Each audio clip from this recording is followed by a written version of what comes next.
Now I want to get a little bit deeper into it and talk about the different stages that we take up or different things that we do in user experience, right? I would first tell people before we get into Hmm. right now in the market, like for the new designers on it, they feel like UX UI is a Yeah. one thing, right? Hmm. Hmm. Hmm.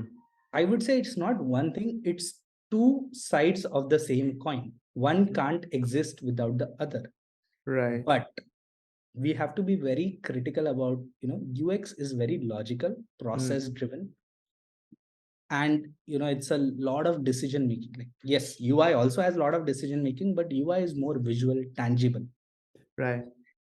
And there are so many branches that we come across. We will discuss about that in later, but Yeah. when we talk about UX, right, the whole term user experience is based on human computer interaction, HCI. This Yeah. was something that was coined in, I think, somewhere 1980s, Yeah. if I correct HCI Yeah. term, Hmm. right? Human, I think way before that, yeah.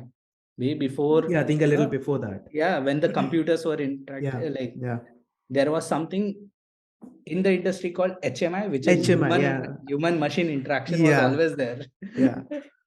Right. Yeah. And when computers came in, like I remember, like there's a fun fact that I always, yeah, like when computers were invented somewhere around 1930s, if Hmm. my dates would be wrong, Hmm. but they used to be like these huge structures. Yeah. There was nothing digital about it. You need to literally like take a, they had this, I think, board or something where you could code and you need to put it in, the machine will process. And at that point of time, one day someone put that board and there was an error that came out. When they tried to check the board, like the machine, the error was because of a living bug. And that's why we call things in the system as a bug. Bug. Yeah. That's the history. Yeah. Like it Yeah. was literally Yeah. a bug that caused an error. True. True. True. True. I've read this story. I've read this. Yeah. Yeah. And it's interesting how things get termed. Right. Like similarly, if you say, like, I think we come from a generation who has seen a floppy disk. Yeah.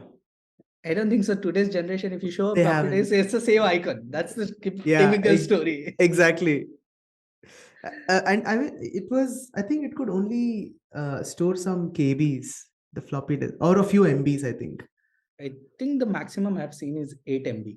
8 MB. Yeah. Not more than 10 MB. Also. Not Yeah, more it than was 10 MB. 10 MB was, I think, much later that came in like a highlight. Yeah. And I used to love playing those, like slide it. Oh That there yeah, I was. know, right? The silver thing on but top of it. but that's there, right? Like this human Hmm. experience, human computer interaction that comes in. Right. The UX part, the experience part, when we Right. start, we have to understand that we are designing a skeleton of Hmm. an idea, Hmm. right? UI is the, the whole look and feel, the things that is being seen by Outside. the outside users. Outside part of it. Yeah. Yeah, right. And I like to, this is one of the posts I had posted on LinkedIn and it went like viral. Like I got like, that's the only post I think I got like some thousands of likes and Oh shares wow. or something. Mhm. And this is where I say, right, like if you date someone, Hmm. UI is like their appearance, their presentation. Hmm. UX is like their personality and their character. Right.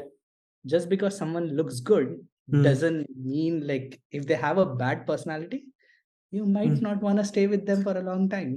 Yeah, that's absolutely true. Right? Like that's Absolutely true true. in the case of products as well. Yeah.